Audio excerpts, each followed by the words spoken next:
79 years after Germany surrendered, advanced sonar has located a U-boat that vanished in the final days of World War II. The submarine lies in water where it should never have been, carrying cargo that no military vessel had any reason to transport. What the scans revealed inside the pressure hull has forced historians to confront a question that Allied governments spent decades trying to bury.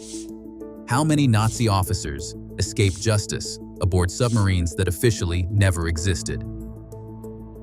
On May 8, 1945, Germany surrendered unconditionally. The war in Europe was over. Adolf Hitler was dead. The Third Reich had collapsed. And scattered across the Atlantic, the Arctic, and the Baltic were the remnants of what had once been the most feared submarine fleet in history. Admiral Karl Donitz, who had briefly succeeded Hitler as head of state, issued his final order to the U-boat: force, surface, surrender, and await Allied boarding parties. Most obeyed. In ports across northern Europe and the Atlantic, German submarines surfaced, ran up black flags, and waited for their captors. The official count recorded 377 U-boats surrendered or captured intact. Another 215 were scuttled by their crews rather than hand them over to the enemy.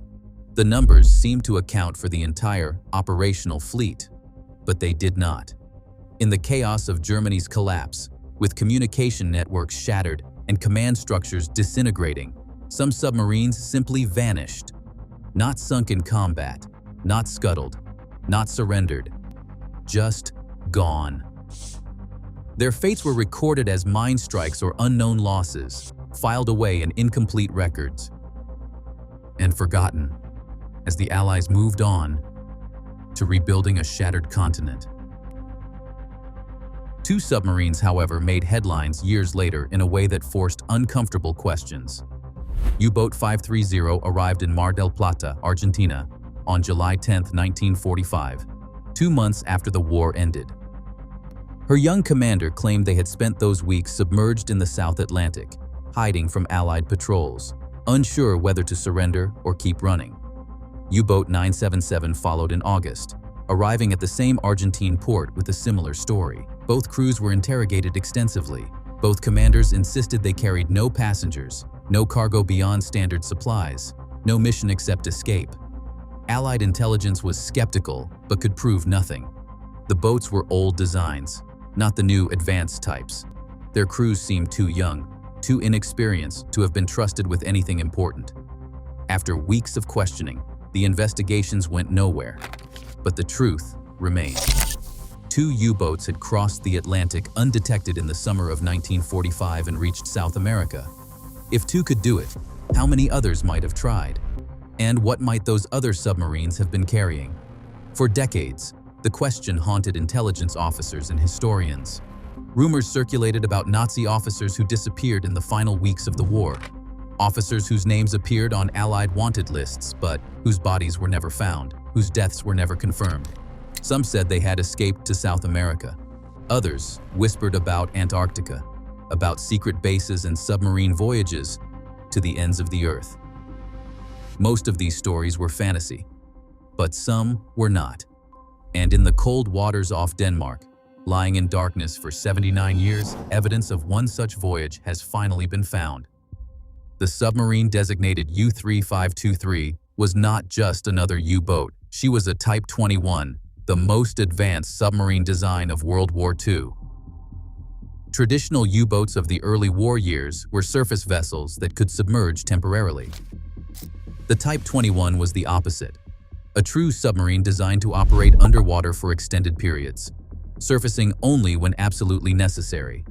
Her streamlined hull could reach 17 knots submerged, faster than most Allied escort vessels. Her electric motors were nearly silent. Her snorkel system allowed her to run diesel engines while submerged, recharging batteries without exposing the conning tower to enemy radar. She carried 23 torpedoes, more than twice the load of earlier designs. Her advanced sonar and fire control systems made her the deadliest submarine in the world. Germany laid down 121 Type 21 submarines in the final desperate years of the war. The industrial effort required to build them was staggering, draining resources the Reich could barely spare. But Dönitz believed these boats could turn the tide, could strangle Britain's supply lines, and force the Allies back from German shores. Only a handful became operational before the war ended. Most were captured incomplete in shipyards or scuttled before they could sail. Those that did reach the Atlantic had mixed success. The crews were inexperienced. The boats still had technical problems. And by 1945, Allied air superiority made surface transit impossible. U-3523 was commissioned on February 13, 1945. Her commander was Kapitänleutnant Hans-Jürgen Becker, an experienced officer who had survived multiple patrols aboard conventional U-boats. His crew was assembled in Kiel, trained hastily on the new vessel, and sent on what would be recorded as her first and only combat patrol. She departed Kiel on May 6, 1945, just 2 days before Germany's surrender. Her official mission was recorded as a transit to Norway, possibly for evacuation, possibly to join other submarines preparing to flee to neutral ports. The details in the records are vague and contradictory. Some files list her as heading for Kristiansand. Others suggest Trondheim. None of the documents agree. What is certain is that U-3523 sent no further radio transmissions after May 6th. She never arrived in Norway. She never surfaced to surrender. She never made contact with Allied forces. She simply disappeared. The official presumption was a mine strike. The Skagerrak, the strait between Denmark and Norway, was heavily mined by both sides. Allied aircraft had sown thousands of magnetic and acoustic mines across known U-boat transit routes. A submarine attempting to slip through in the final days of the war would have faced deadly odds. For decades, that explanation satisfied everyone. U-3523 was recorded as lost, her crew listed as killed in action, and the mystery filed away as one more casualty of a war that had already claimed tens of thousands of German submariners. Nobody went looking for her. Nobody had reason to question the mine strike theory. The wreck could have been anywhere in the Skagerrak, and the water was too deep, the currents too strong, the seabed too difficult to search. The technology to find her did not exist, until it did. The Sea War Museum in Jutland, Denmark, is dedicated to preserving the maritime history of World War II. Its director, Gert Norman Andersen, had spent years researching U-boat operations in Danish waters. He knew the official records of the disappearance of U-3523. He knew the mine strike theory, and he knew something was wrong. The timing bothered him. U-3523 departed on May 6th, the same day other U-boats were receiving surrender orders. Why would Becker risk a mine-infested strait when the war was clearly ending? Why not simply surface and wait for Allied forces to take control? Unless he was not planning to surrender. In 2018, Andersen secured funding for a systematic sonar survey of the Skagerrak. The goal was to locate and document as many wartime wrecks as possible. Over the next 5 years, his team mapped hundreds of square kilometers of seabed, identifying dozens of wrecks. Merchant ships, fishing vessels, aircraft, and naval debris littered the bottom. Then, in February 2023, the sonar found something that matched the profile of a Type 21 submarine. The wreck lay at a depth of 123 meters, well within the range of modern remote vehicles, but too deep for casual exploration. The initial sonar images showed a streamlined hull, conning tower intact, no visible battle damage. The position was northeast of the Danish island of Hirscholmene, in water that was deeper and further from the standard transit routes than anyone had expected. If U-3523 had been heading for Norway as her orders claimed, she was badly off course. The route she should have taken would have kept her closer to the Danish coast, in shallower water where mines were concentrated. Instead, she was in the middle of the strait, in deep water, heading in a direction that made no sense for a boat trying to reach Norway. Advanced sonar capable of penetrating steel revealed anomalies inside the pressure hull. Not torpedoes, not naval equipment, objects that did not match military inventory, personal belongings, clustered in areas that should have been empty. Storage compartments that should have contained spare parts or provisions showed density patterns consistent with civilian cargo. The forensic imaging systems picked up more details. Wooden crates in the cargo spaces. Fabric materials, not consistent with naval uniforms. Items that reflected sonar waves in patterns matching leather suitcases, the kind used for personal travel, not military deployment. And in the forward compartments, away from the torpedo rooms and crew quarters, the scans detected what appeared to be additional life support equipment. Extra bunks, modifications to the ventilation system, changes that would have been necessary if the submarine was carrying more people than her standard crew of 57. Nobody makes those modifications for a combat patrol. Nobody installs extra sleeping quarters for a mine-laying mission to Norway. The evidence suggested that U-3523 had been prepared to carry passengers. And whoever those passengers were, they were not coming back. If you are still here, you have seen how a submarine vanished in the final days of the war, and how, 78 years later, sonar revealed she was not where she should have been, carrying cargo that had no place aboard a naval vessel. Comment below if you are following this investigation. And if you have not subscribed, please do so and turn on the bell notification so you do not miss what comes next.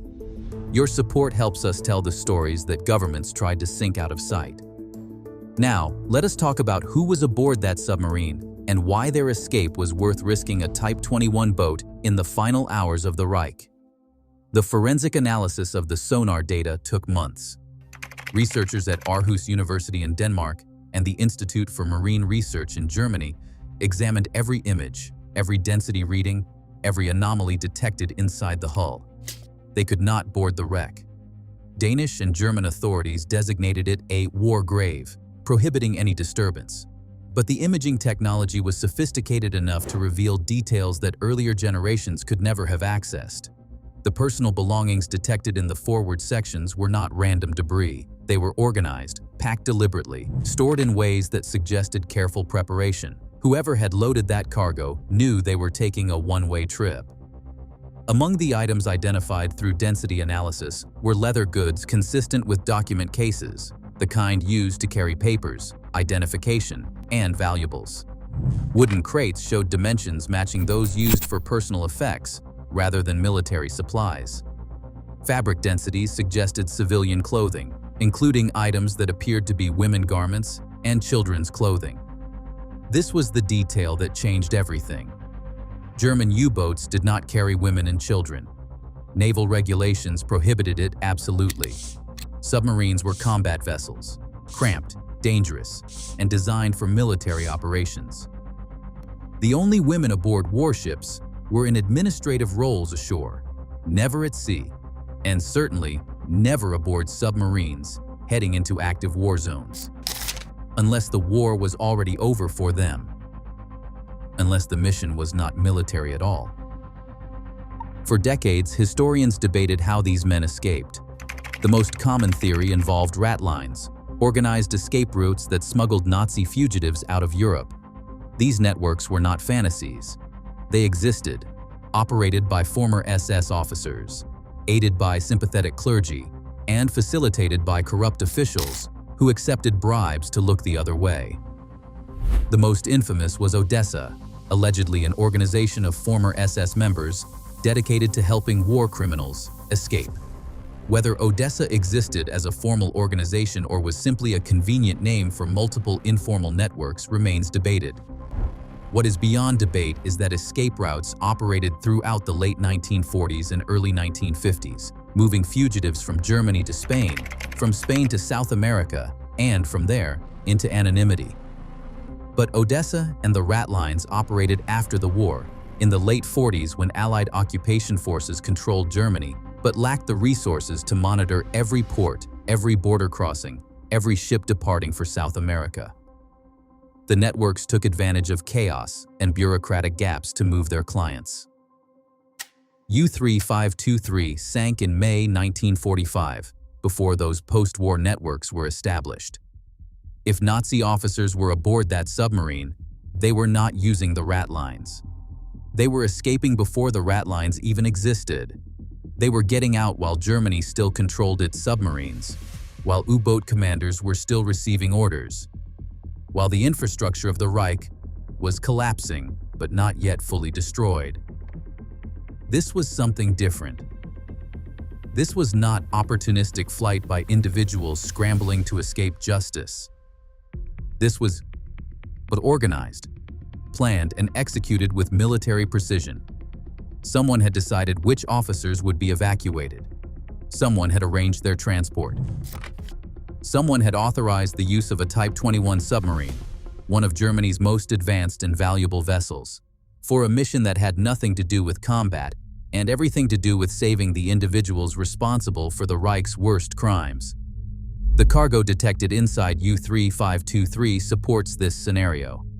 Documents in waterproof cases suggest travel papers, false identifications, financial instruments, the tools necessary for starting new lives in foreign countries. Personal belongings packed carefully suggest families traveling together, not military personnel on deployment. Children's items confirm that entire households were evacuated, not just individual officers. And the modifications to the submarine's interior, the extra bunks and enhanced life support, prove that someone had planned this voyage in advance. You do not retrofit a submarine for passengers overnight. You do not install additional sleeping quarters as an afterthought. This took time, planning, and authorization from someone high enough in the command structure to override normal procedures.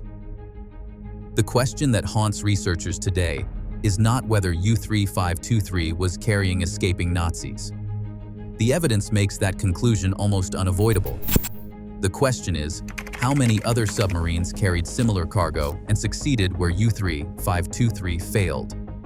U-530 and U-977 arrived in Argentina in July and August of 1945. Both claimed they carried only their crews, but neither submarine was inspected thoroughly enough to confirm this. Argentine authorities, sympathetic to the Axis cause throughout the war, conducted cursory examinations and allowed the crews to disperse. Allied intelligence officers who arrived later found contradictory testimony, incomplete records, and convenient amnesia from witnesses who had seen the submarines arrive.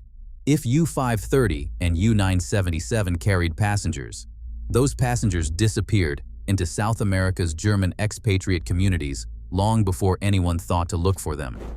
And if two submarines reached Argentina, others might have reached different destinations. Chile, Brazil, even neutral ports in Spain or Portugal could have received escaping Nazis aboard submarines that were never documented, never recorded, never acknowledged. The Skagerrak, where U-3523 sank, is not on the route to Argentina, but it is on the route to Norway. And from Norway, submarines could reach the North Atlantic. And from the North Atlantic, the entire world was accessible. If U-3523 had made it through the strait, if she had avoided whatever killed her, she would have had a clear run to any destination her commander chose. The fact that she sank so close to her departure point suggests she was unlucky, not incompetent. A mechanical failure, perhaps. A problem with the snorkel system that forced her to remain submerged too long, depleting batteries until she could no longer surface. Or a detection by Allied aircraft that forced her to crash dive and remain deep until her air ran out. The lack of visible battle damage rules out a mine strike or torpedo attack. She died slowly, quietly, and took her passengers to the bottom with her. Whatever those passengers knew died with them. Documents they carried are still inside the wreck, sealed inside waterproof cases, preserved by cold water and depth, but inaccessible because Danish law prohibits disturbing war graves. The evidence that might definitively prove who was aboard and where they were going remains locked inside a steel tomb 123 meters beneath the surface. And the families of those who disappeared in 1945 will never know if their relatives were aboard that submarine. The revelation that U-3523 was likely carrying escaping Nazi officers raises a question that Allied governments spent decades avoiding. How much did they know, and when did they know it? Declassified intelligence documents from the immediate post-war period show that British and American naval intelligence were aware of unauthorized U-boat departures in May 1945. Radio intercepts picked up transmissions from submarines that should have been surrendering. Patrol aircraft reported sightings of surfaced U-boats in locations far from their last known positions. Allied naval units deployed to intercept these vessels, but the submarines submerged and disappeared. Some intelligence officers suspected what was happening. Reports filed in May and June of 1945 speculated that senior Nazis might be attempting to escape by submarine. But the chaos of Germany's collapse, the millions of displaced persons flooding across Europe, and the overwhelming task of occupying and administering a defeated nation left little bandwidth for chasing submarines that might or might not be carrying fugitives. By the time Allied intelligence focused on Nazi escape routes, the window for catching submarines at sea had closed. U-530 and U-967 had already reached Argentina. Any other boats that succeeded had long since landed their passengers and disappeared into civilian use or been scuttled. The moment to intercept the fleeing officers passed while Allied commanders were busy with more pressing concerns. But there is a darker possibility, one that documents declassified in the 1990s and the 2000s have forced historians to confront. Some escapes may have been tolerated, not because of incompetence or distraction, but because certain individuals were deemed useful. Operation Paperclip is well documented. The United States government actively recruited over 1,600 German scientists and engineers after the war, many of whom had worked on weapons programs for the Nazi regime. Wernher von Braun, who developed the V-2 rocket that killed thousands of British civilians, was brought to America and given a leading role in the space program. His wartime use of slave labor from concentration camps was conveniently overlooked because his expertise was valuable. If the Allies were willing to shield scientists with blood on their hands, might they have made similar calculations about intelligence officers, about men who ran spy networks in Eastern Europe, who knew Soviet capabilities, who could provide information useful in the coming Cold War? Declassified files show that Reinhard Gehlen, a German general who ran military intelligence on the Eastern Front, was recruited by the United States and given control of a post-war intelligence network that became the foundation of West German intelligence services. Gehlen employed former Gestapo and SS officers, men who should have faced war crimes trials, but instead received American protection because their knowledge of Soviet operations was deemed too valuable to lose. If Gehlen and his network were protected, how many others were quietly allowed to slip away? How many war criminals were tacitly permitted to escape because prosecuting them was politically inconvenient, or because their knowledge was useful to intelligence agencies preparing for the Cold War? The documents do not provide definitive answers. Intelligence files remain heavily redacted. Operational records from 1945 are incomplete, and the agencies that would have authorized such decisions have every incentive to maintain secrecy. But the pattern is clear. Justice was selective. Prosecution was inconsistent. And some of history's worst criminals escaped accountability because powerful people decided they were more useful free than imprisoned. U-3523 and submarines like her represent a different category of escape. These were not scientists recruited for their expertise. These were not intelligence officers co-opted into Allied service. These were fugitives fleeing justice, taking their families with them, carrying whatever wealth and documents they could salvage from the Reich's collapse. If Allied intelligence knew about these escape attempts and chose not to intercept them, the reasons remain classified. If submarines reached South America successfully, and Allied governments knew where their passengers settled, but chose not to pursue them, the decision-making process remains hidden. And if agencies tasked with bringing war criminals to justice deliberately looked the other way, the institutional records that would prove it remain locked in archives that are still off-limits to researchers. What is clear is that hundreds of Nazi war criminals escaped Europe in the years after 1945. Some used the rat lines. Some used forged papers and corrupt officials.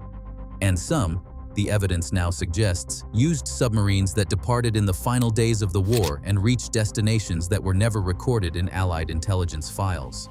U-3523 failed in her mission.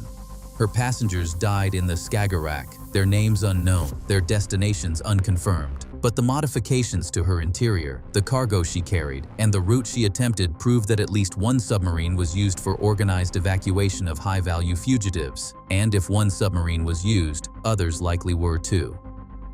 The question is not whether more escapes succeeded. The evidence makes that probability undeniable. The question is how many, who was aboard, and where they ended up. Those answers lie in files governments are still unwilling to open, and in wrecks that remain undiscovered on the ocean floor. The discovery of U-3523 does more than solve a 79-year-old mystery. It forces a reckoning with history that many would prefer to avoid. For decades, the narrative of Nazi Germany's defeat has been relatively clean. The good guys won. The bad guys were punished. Justice was served at Nuremberg. Holocaust survivors received acknowledgement, if not restitution, and the world moved on to rebuild. But the truth was always messier. Some of the worst criminals escaped. Some were protected by the very powers that claimed to be delivering justice. Some simply vanished, taking their secrets and their guilt with them, dying decades later in comfortable anonymity while their victims' families spent lifetimes searching for answers. U-3523 is physical evidence of that uncomfortable reality. She is proof that escape was planned, organized, and executed with military resources. She is confirmation that the individuals responsible for genocide did not all face accountability. And she is a reminder that technology sometimes reveals truths that powerful institutions would prefer remained hidden. The submarine is not the only wreck that tells this story. Dozens of U-boats remain unaccounted for, their final positions unknown, their fates officially recorded as lost to mines, or depth charges, or unknown causes. Some genuinely were lost in combat, but others might have been carrying passengers who were never supposed to be aboard naval vessels, passengers whose names would have complicated the post-war narrative, passengers whose escape would have embarrassed the Allied powers. The technology exists today to find these wrecks. Autonomous underwater vehicles can map vast areas of seabed. Side-scan sonar can identify wreckage at depths that were unreachable a generation ago. Advanced imaging can penetrate steel hulls and reveal cargo that has been hidden for 8 decades. What is missing is the will to look. Searching for missing U-boats requires funding, political support, and access to archival records that remain classified. Governments that allowed war criminals to escape have no incentive to help prove it happened. Institutions that made compromises with justice for Cold War advantage gain nothing by admitting those compromises existed. And so the wrecks remain undiscovered. The questions remain unanswered. The families of Holocaust survivors and Allied servicemen who died fighting the Reich are left wondering how many of their tormentors escaped justice, and why the world powers that claimed victory chose to let them go. U-3523 lies at the bottom of the Skagerrak, designated a war grave, protected by law from salvage or disturbance. The passengers she carried will never be identified. The documents they were transporting will never be read. Their destination will never be confirmed. Danish authorities have made clear they will not permit the wreck to be disturbed, and German officials have agreed. The submarine will remain sealed, her secrets preserved in cold water and darkness, until corrosion eventually destroys what sonar has revealed. But the scans exist. The evidence has been documented. Researchers have mapped the anomalies inside her hull, cataloged the modifications, and analyzed the cargo patterns. The data cannot be erased. And as more wrecks are found, as more evidence emerges, the historical record will have to account for what technology is making impossible to deny. Justice delayed is justice denied. That principle matters less to historians than it does to the survivors and families who lived through the Holocaust, who endured the war, who waited decades for accountability that never fully came. For them, U-3523 is not an archaeological curiosity. She is confirmation that their suspicions were correct, that the criminals who destroyed their lives did not all face consequences, that powerful governments chose expediency over justice. The submarine at the bottom of the Skagerrak is not the whole story. She is one chapter in a much larger accounting that the world has yet to complete. How many submarines succeeded where she failed? How many officers escaped to South America and lived out their lives unpunished? How much did Allied intelligence know and choose not to act upon? And how many files remain classified, waiting for researchers and descendants who refuse to let history bury the truth? The ocean keeps its secrets until technology reaches them. U-3523 waited 79 years to be found. Other wrecks are still waiting. And when they are finally located, when sonar reveals what lies inside their pressure hulls, the questions will become harder to avoid. So what do you think? Were submarines used systematically to evacuate Nazi war criminals? Or was U-3523 an isolated case? How many other boats succeeded? And why are governments still reluctant to open archives that could answer these questions? Drop your thoughts in the comments. If you want to see more investigations into the secrets that history tried to sink, hit that subscribe button and turn on notifications so you never miss an upload. The ocean is still holding evidence that the powerful would prefer to stay hidden, but technology is reaching places that were once beyond our grasp. And when it does, the truth has a way of surfacing whether anyone wants it to or not.